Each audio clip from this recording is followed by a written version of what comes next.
Hi everyone, thanks for tuning in. Today I'm going to show you how to remove and reinstall an internally routed cable, and we've got the perfect candidate here. The first thing you're going to want to do is to see whether or not this outer cable is a single piece coming in and out the other side.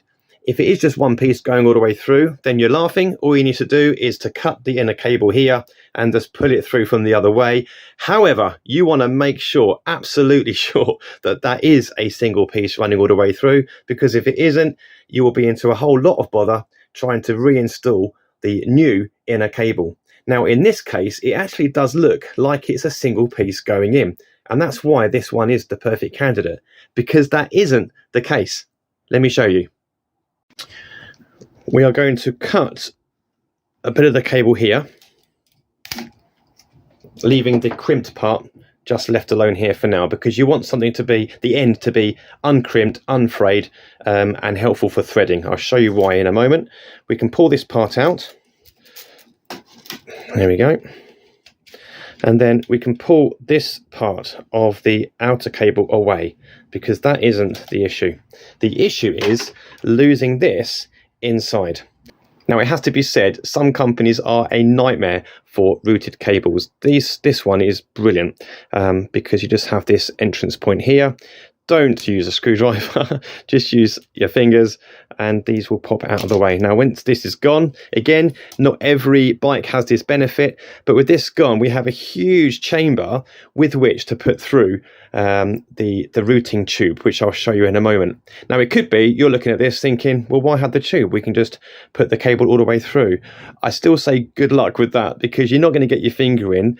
With a new cable coming in this way, bearing in mind it has to come from the lever's end first, you're going to really struggle to pull that cable out. So this is how we do it. This tubing is ever so slightly wider than the cable itself, but thin enough that it will still fit through the channels required. So the inside of this tube is lightly oiled, and provided the end of this cable here isn't frayed, we can slide the tube on, and using the slickness of the oil already inside the tube, which you can just do yourself when it runs out, it should slide all the way to the end. The problem we've got, I don't know if you can see on camera, is actually quite a rusty cable, which is why we're replacing it in the first place. But if it's holding well enough, we can then pull the cable through from the other side and it will take the tube with it. The risk of that is that this could slip off, but this is so tight.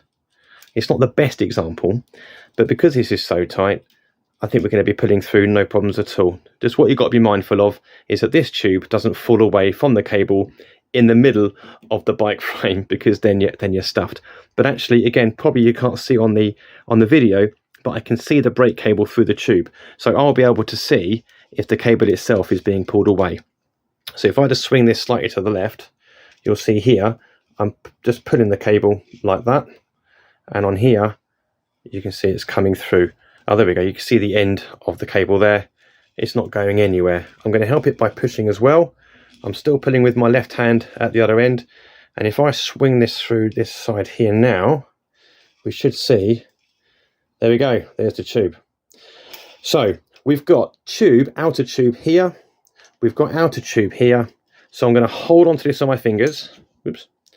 And I'm going to pull the cable, the inner cable, through now. And now we have just tube, both ends. And it'll be a case now of just threading the new cable, once we've attached it to the levers and everything else, just a case of threading it through there and out the other side. It is as simple as that on this bike, but with other bikes, it is so much harder. And when the opportunity arises, I'll show you that on another one too. Now, I don't want to lull you into a false sense of security, but this was particularly easy. You've got a great entry point and even bigger exit point here through which you can put the tube.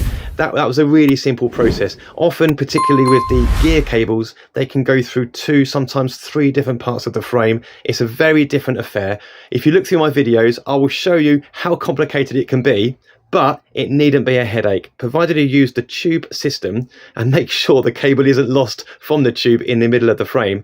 You really can't go wrong. Just don't get cutting and pulling of the cable until you know for sure what you're dealing with.